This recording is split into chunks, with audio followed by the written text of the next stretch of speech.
तो आज हम लोग बात करेंगे कफ दोष के बारे में। कफ दोष की सबसे पहले निरुक्ति देखें।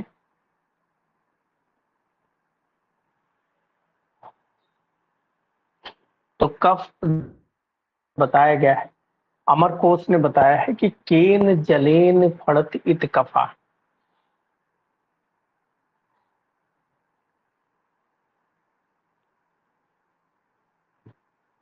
केन जलेन फलति इति कफा।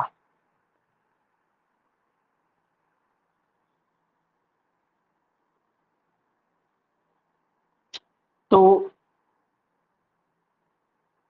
कफ किसे कहते हैं? तो केन जलेन। अब इसमें कफ में अगर देखा जाए तो जो केन जलेन फलति इति कफा, यानी कि जो जल के फल स्वरूप शरीर में क्रियाएं फलित होती हैं तो उसे हम कहते हैं कफ।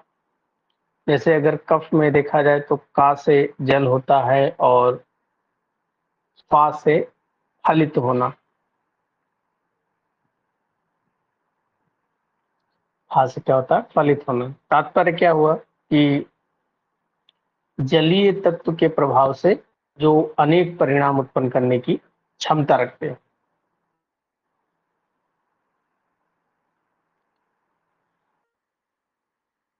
तो इन जलेन फलती, शरीर की जो है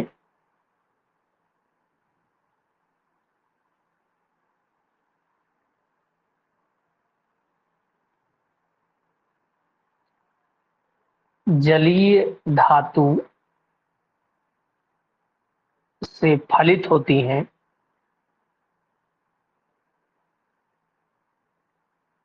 उसे कफ कहते हैं।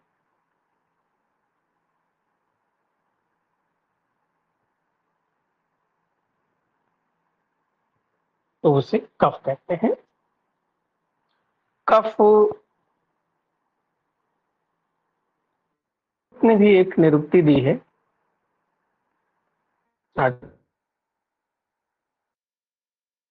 श्लीष आलिंगने।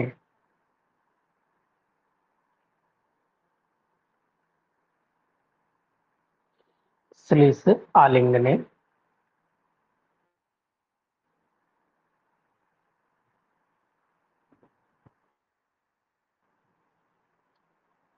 श्लीष, श्लीष का मतलब क्या होता है?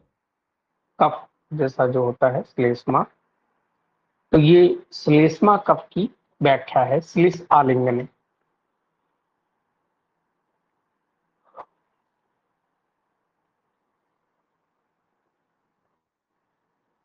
आलिंगने शब्द का क्या मतलब हुआ? संयोग करना, जोड़ना।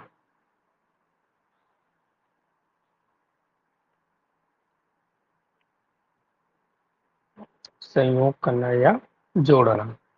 तो श्लीष आलिंगने यानी कि शरीर के अंदर जो जोड़ने का कार्य करता है या संयोग कराने का कार्य करता है वो श्लेष्मा होता है। शरीर के अंदर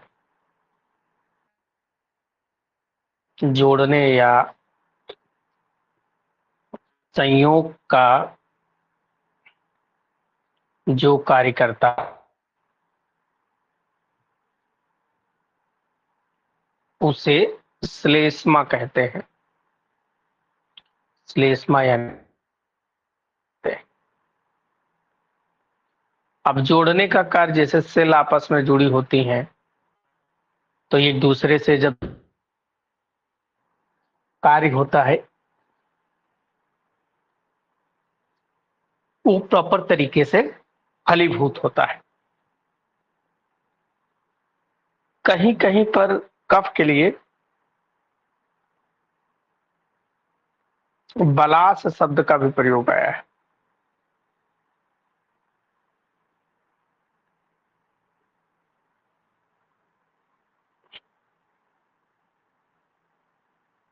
तो कफ के लिए बलास शब्द का भी प्रयोग आता है। तो वैसे देखा जाए तो शरीर के अंदर जो एनाबॉलिक प्रॉपर्टीज होती वो मुख्य रूप से कफ के द्वारा होती हैं। कफ, सत्व और तम गुण इसमें मुख्य रूप से होते हैं। अगर कफ का हम पांच भौतिक संगठन देखें तो कफ में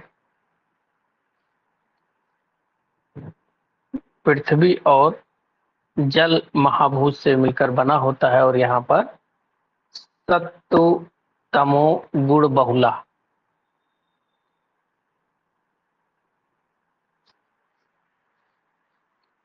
तो सत्व जो होता है, तम, सत्व और तम गुण बहुल होता है।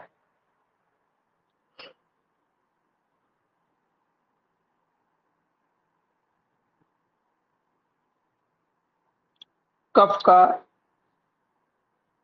अगर इसका गुण देखें,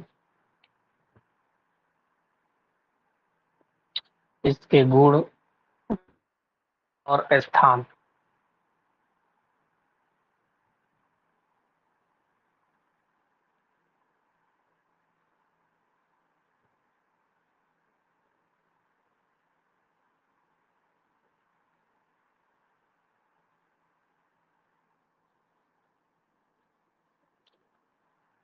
तो कफ के गुण, कर्म और तो सबसे पहले गुण की बात करते हैं।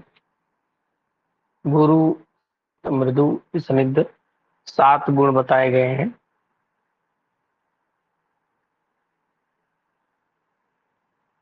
गुरु, शीत,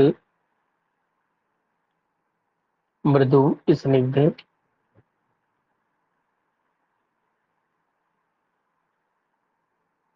मधुर, स्थिर,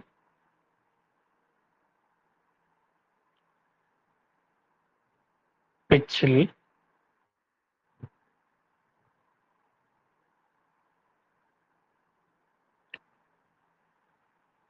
श्लेष्मणः,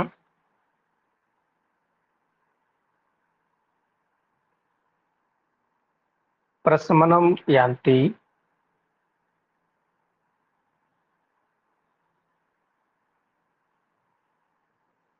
विपरीत गुणे गुणा।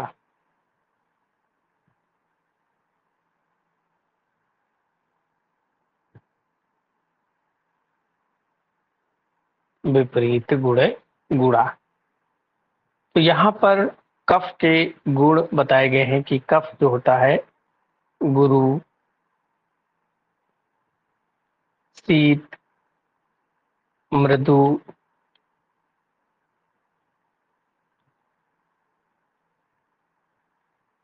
स्निग्ध, मधुर, स्थिर,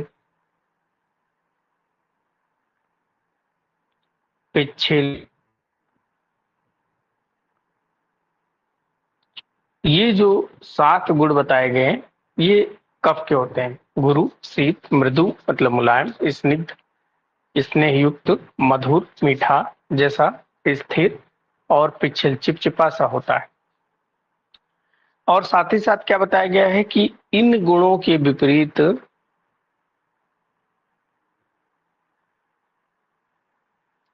इन गुणों के विपरीत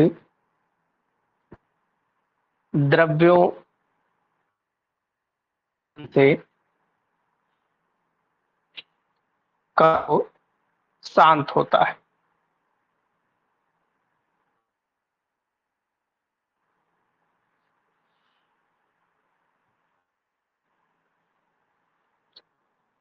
तो कफ के कर्म देखें,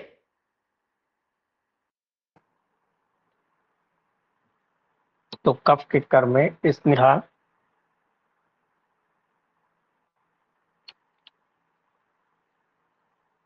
स्नेहो बंधा, स्थिरत्वम च,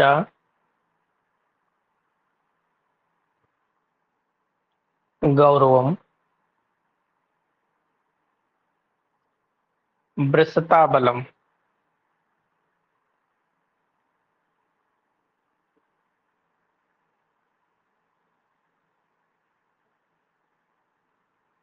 वृषता बलम, क्षमा धृतिर्लोभस्य, क्षमा धितस्य कफ कर्मा विकारजम। कफ कर्मा विकारजम।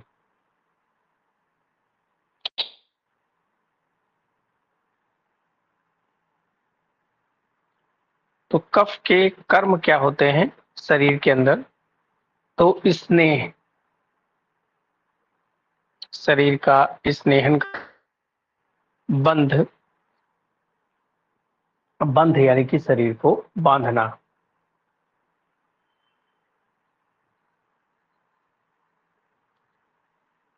शरीर के संधि बंधन को दृढ़ता प्रदान करना।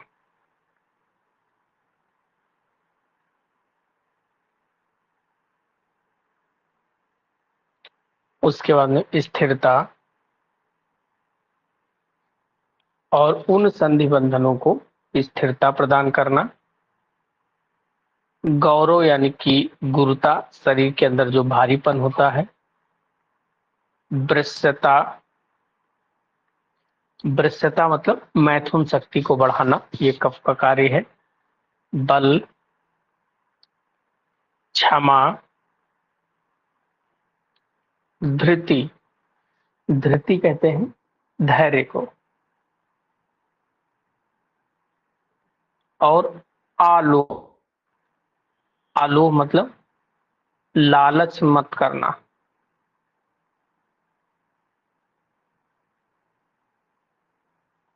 लालच ना करना। ये सारे जो कर्म होते हैं वो कफ के होते हैं। इससे भी पीजी को पूछे जाते हैं। जैसे कई एक बार क्वेश्चन पूछ लिया गया कि क्षमा निम्नलिखित में से किसका कर्म है। अब जिसको ये श्लोक याद होगा उसे तो याद होगा क्षमा जो है कफ का कर्म है।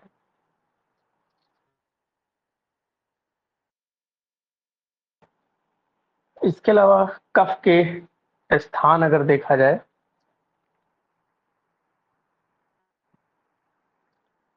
पूरा शिरोगिरीवा,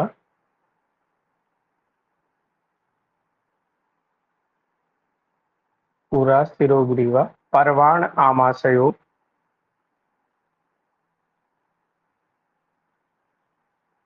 पर्वाण आमाशयो,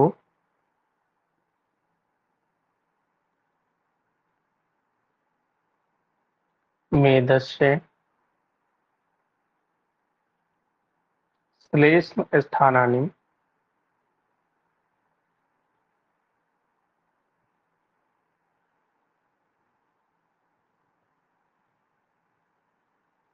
श्लेष्म स्थानानि, तत्र अपि उरु,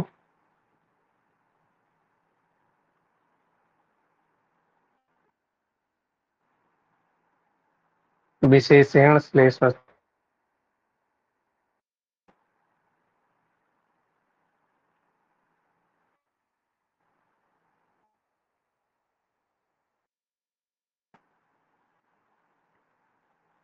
तो कफ के जो उन स्थानों में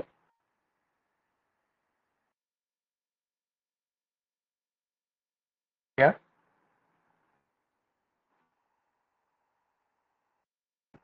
ग्रीवा, पर्व, पर्व कहते हैं ज्वाइंट्स को। आमाशय, आमाशय यानी कि स्टमक।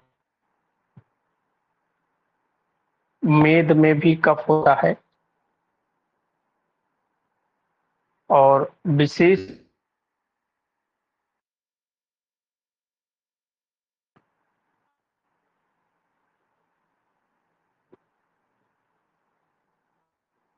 विशेष रूप से कफ का स्थान वक्ष यानी कि उर, तत्र अपे उरु विशेष श्लेष्मस्थानम। उर मतलब जो चेस्ट एरिया है उसे विशेष रूप से चरक ने ये तो कफ स्थान हो गए। इसमें में एक चीज याद रखें, कफ के जो गुण बताए गए हैं इसमें आचार्य सुश्रुत ने यह बताया है कि कफ का प्राकृत प्राकृत रस मधुर होता है और विदग्ध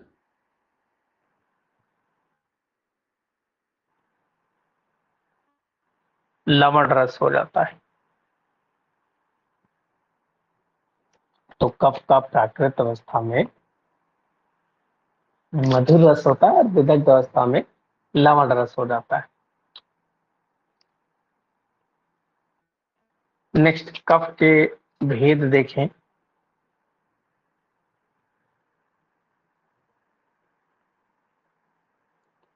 तो कफ के भेद, सर्वप्रथम 5 भेदों का वर्णन वाग्भट ने किया। वाग्भट यानी कि अष्टांग हृदय में, और उसमें क्लेदक कफ, बोधक, क्लेदक, बोधक, तर्पक, श्लेष्मक,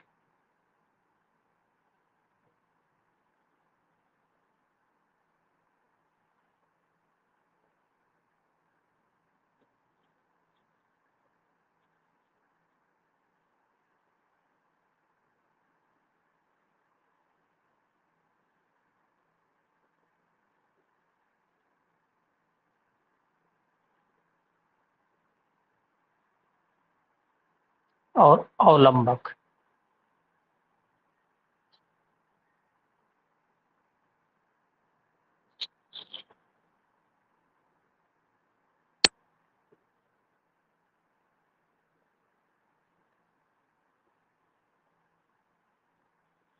ये 5 प्रकार के कफ के भेद सर्वप्रथम वाग्भट अष्टांग हृदय ने बताया।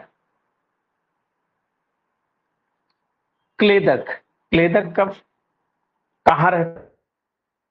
स्थान जो है वो आमाशय है, और इसका जो कार्य है वो अन्न का क्लेदन करना। अन्न का क्लेदन, अन्न का क्लेदन का मतलब होता है उसको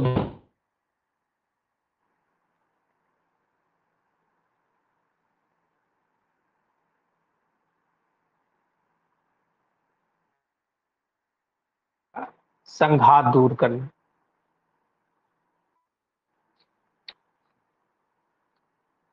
उसके बाद में बोधक कफ कहाँ रहता है? तो बोधक कफ का स्थान होता है जिह्वा, और कार्य क्या होता है? रस का ज्ञान कराना।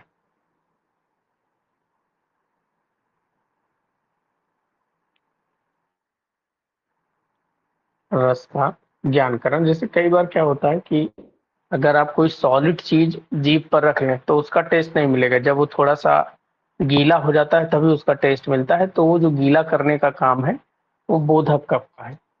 तीसरा क्या है? तर्पक कफ। तर्कफ स्थान, और इसका कार्य क्या है? तर्पण करना। तो जो चक्षुआ इंद्रियों का तर्पण करना।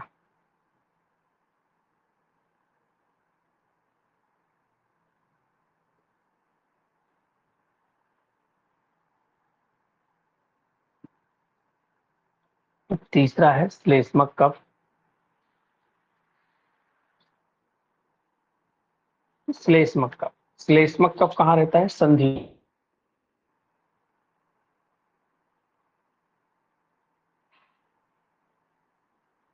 संधियों में स्थान है। कार्य क्या होता है? संधियों को संश्लेषण करना, या उसको संधियों को न्यूट्रिशन देना।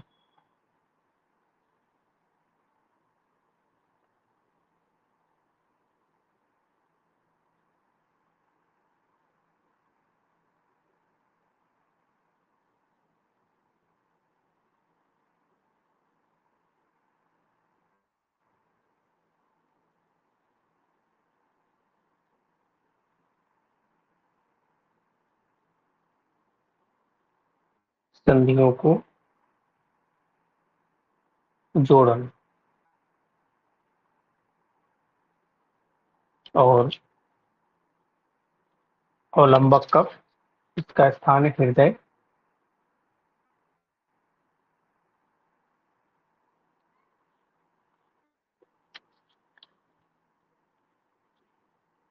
अवलंबक कफ पूर्व स्थल में रहने वाला है।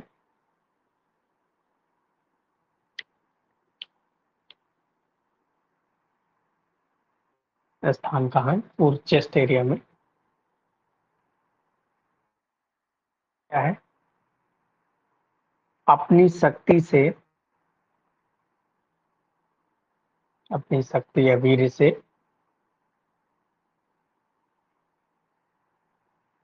त्रिक,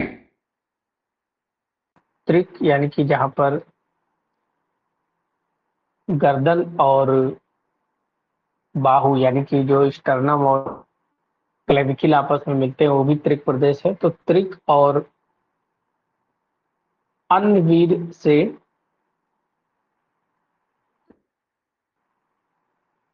आहार रस से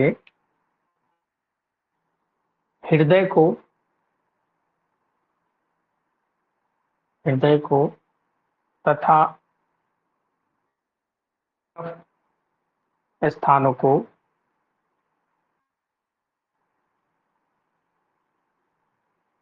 तथा शेष स्थानों को अवलंबन करता है।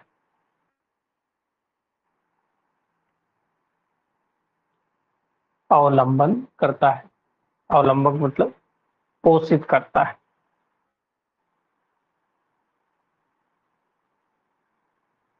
इसीलिए अगर पूछा जाए श्रेष्ठ कफ कौन सा है, तो कफ, जैसे हम लोगों ने पढ़ा था श्रेष्ठ वायु, सुश्रुत ने बताया था कि उदान वायु होती है, चरक ने बताया था प्राण वायु होता है। श्रेष्ठ पित्त अगर देखा जाए तो वो पाचक पित्त था, और श्रेष्ठ कफ जो है वो अवलंबक कफ है।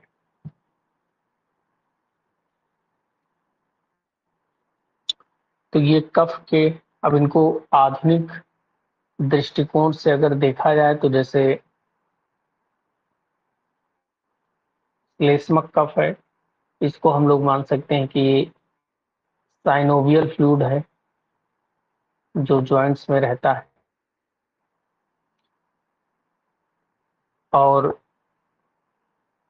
तर्पक कफ को हम लोग सीएसएफ मान सकते हैं आधुनिक दृष्टिकोण से।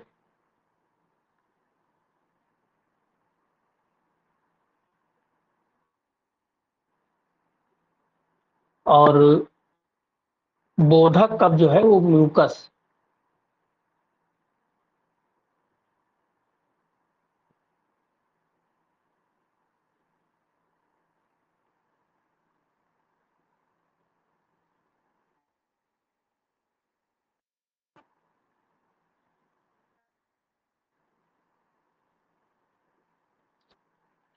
वो हम लोग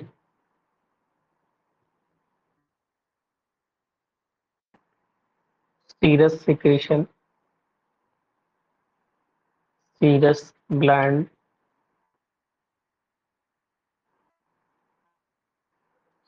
और सलावरी ग्लैंड के जो सिक्रेशन है,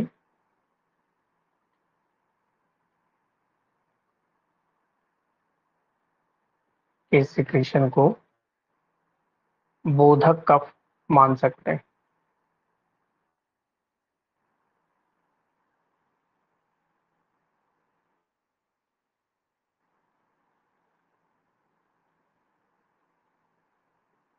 बोधक कफ मान सकते हैं।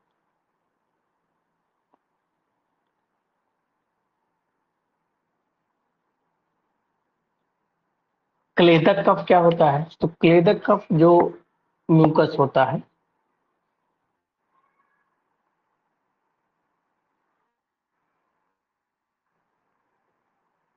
म्यूकस ऑफ, तो जो स्टमक आमाशय में म्यूकस होता है उसको हम क्लेदक कफ मान सकते हैं।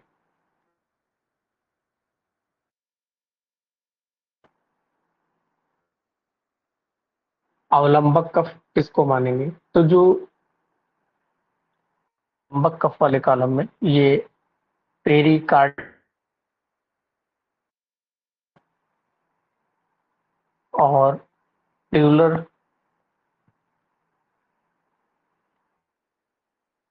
प्लूरल फ्लूइड,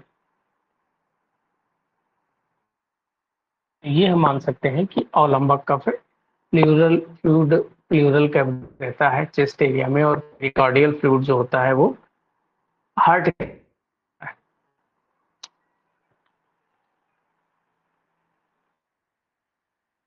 प्रकार से आधुनिक विज्ञान को हम इससे कोरिलेट कर सकते हैं।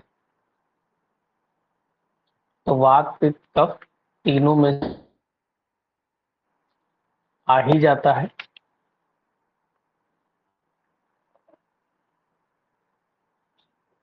नेक्स्ट चैप्टर पढ़ते हैं धातुओं की क्षय वृद्धि।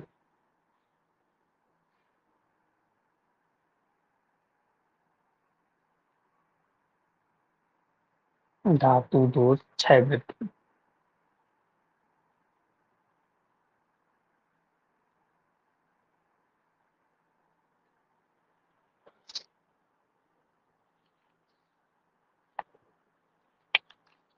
क्षय और वृद्धि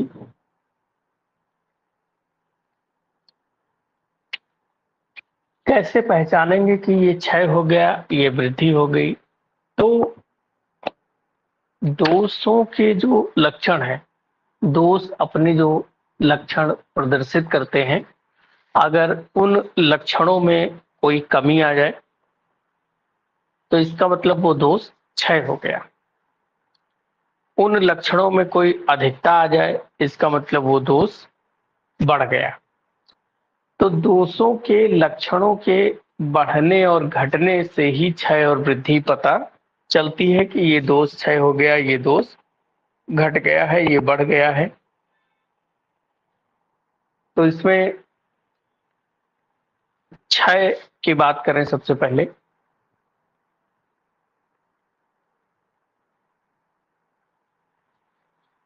क्षय तो आचार्य चरक ने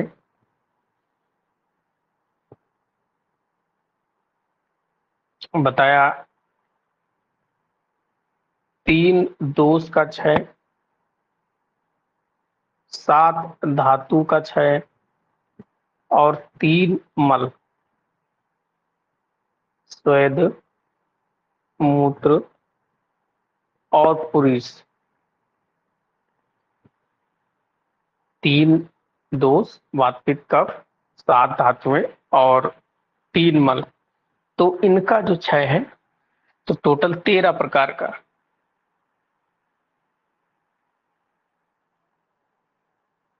13 प्रकार का यहाँ क्षय बताया।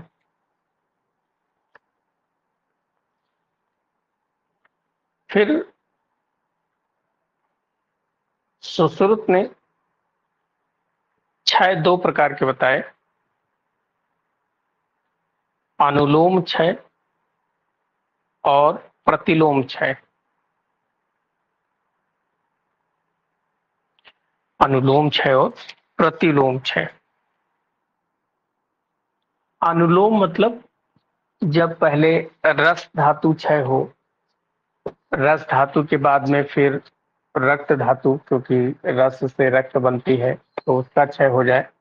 तो एक सीक्वेंस से जब रस के आगे चीजें एक सीक्वेंस से क्षय होती हैं तो उसे हम बोलते हैं अनुलोम क्षय।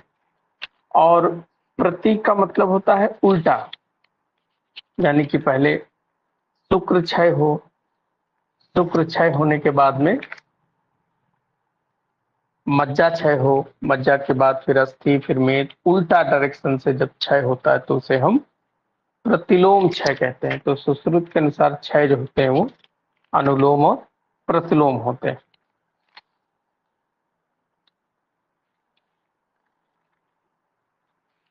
इसके अलावा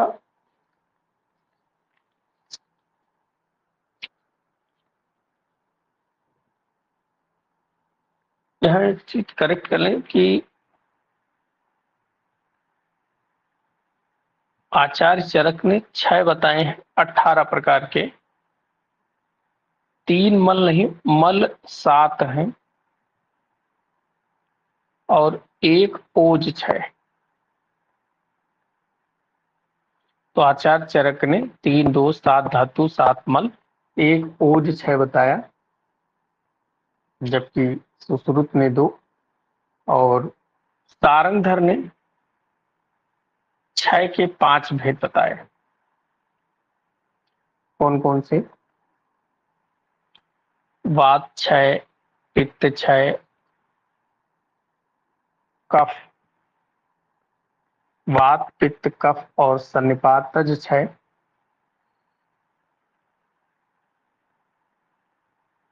और एक बताया उन्होंने पूरा छत। हालांकि ये आपके सिलेबस में नहीं है, लेकिन अभी से इसको पढ़े रहेंगे तो आगे आसानी होगी। कि सारंगधर ने 5 प्रकार के 6 बताए, चरक ने 6 18 प्रकार के बताए, सुश्रुत ने 2 प्रकार के 6 बताए। आपके सिलेबस में केवल 6 किसके हैं? दोष के 6 हैं, 3 प्रकार के जो दोष हैं। तो हम लोग दोष 6 के लक्षण,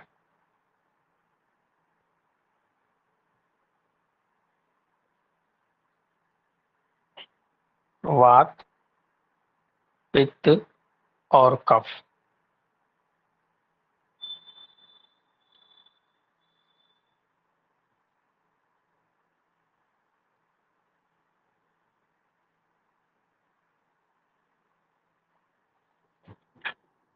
वात 6 जब होता है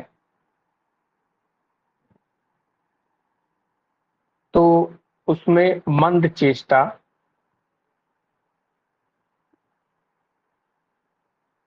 मतलब शरीर की जितनी भी चेष्टाएं हो कम हो जाएंगी और वो व्यक्ति कम बोलेगा। अल्पवाक, अल्पवाक मतलब कम बोलना। और अप्रहर्ष, अप्रहर्ष मतलब उत्साह ना होना।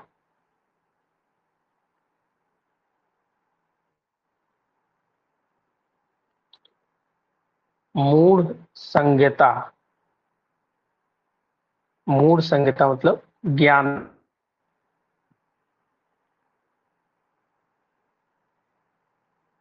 तो वात 6 से ये सारे लक्षण उसके अंदर होंगे।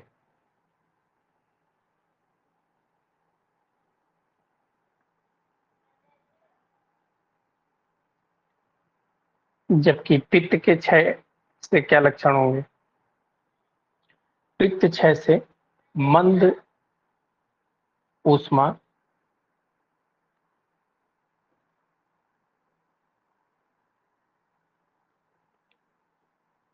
अग्नि मंदता,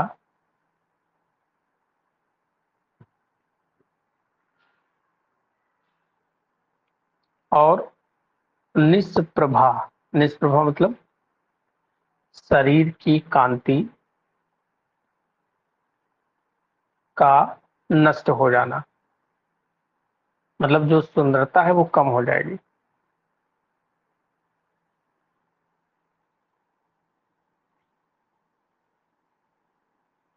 और कफ के देखे जाएं तो कफ 6 से रुक्षता, अंतर्दाह, क्योंकि कफ जब क्षय हो जाएगा तो पित्त बढ़ जाएगा, तो उसको अंतर्दाह, अंदर की तरफ जलन वगैरह होगी। और इम्पोर्टेंट पॉइंट क्या है कि आमाशय इतर,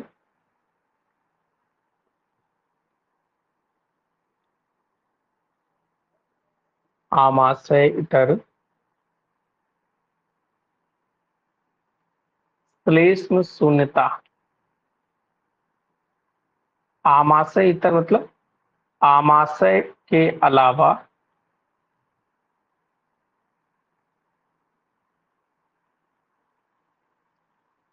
अन्य कफ स्थानों में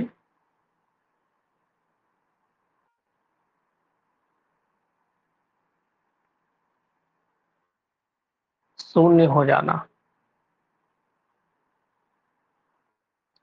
तो आमाशय इतर श्लेष में शून्यता। इसके अलावा तृष्णा की कफ क्षय होगा, पित्त बढ़ेगी तो उसे प्यास बहुत लगेगी, दुर्बलता आ जाएगी, दौर्बल्य। और प्राजागरण, प्राजागरण नींद ना आना, क्योंकि के लिए कफ का बढ़ा होना जरूरी है, क्योंकि जब कफ स्रोतस का अवरोध करता है तो उस समय निद्रा आती है।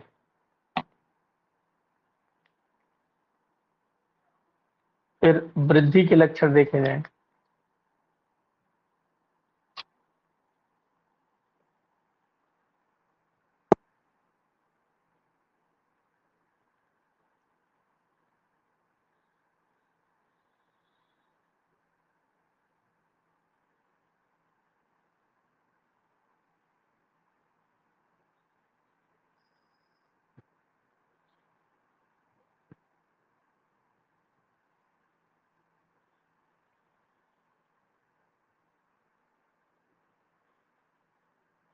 तो वात जब शरीर के अंदर बढ़ जाएगी तो जो शब्द है वो खुरदुरे हो जाएंगे। वाक परुष,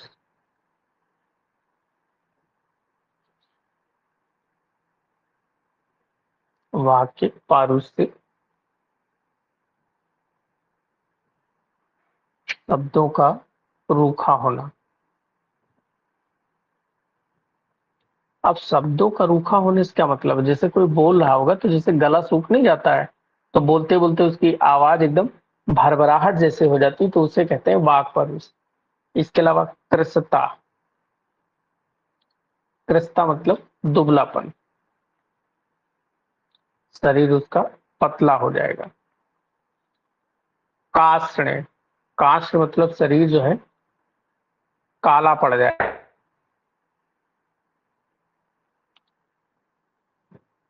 गात्र स्फुरण, गात्र मतलब शरीर, स्फुरण मतलब प्रकाहट में होना।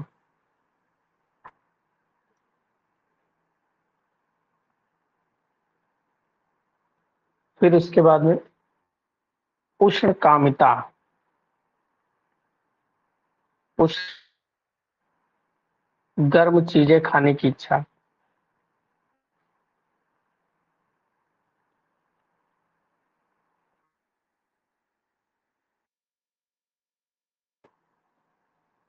निद्रा नाश,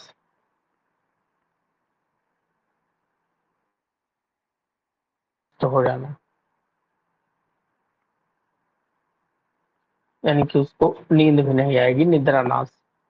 और अल्प बल, उसका बल जो है कम हो जाएगा, क्योंकि वात बढ़ेगी तो मल को सुखा देगी, तो गाढ़ा मल का कठोर हो जाना।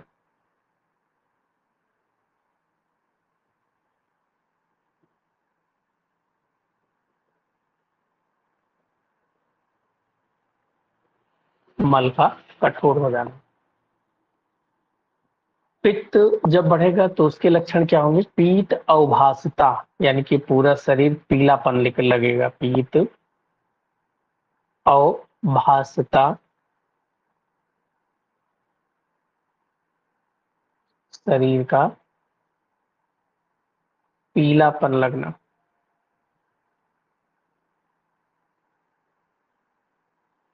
संताप, पूरे शरीर में तापमान बढ़ जाएगा। शीत कामित्वम, मतलब ठंडी चीजें उसे खाने की इच्छा करेगी, शीत कामित्वम। अल्प निद्रा, नींद कम आएगी।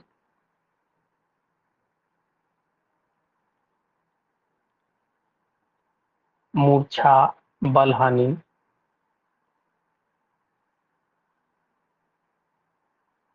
मूर्छा, बलहानि। इंद्री दौर्बल्य,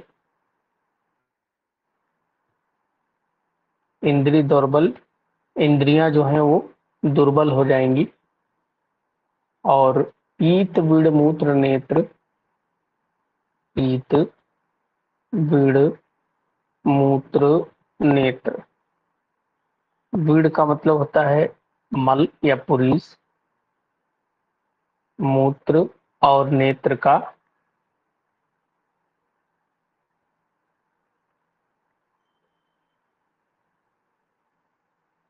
पीला हो जाना।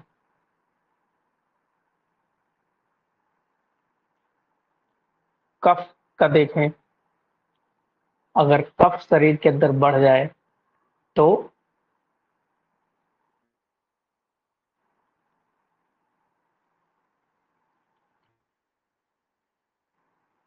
सफेदी,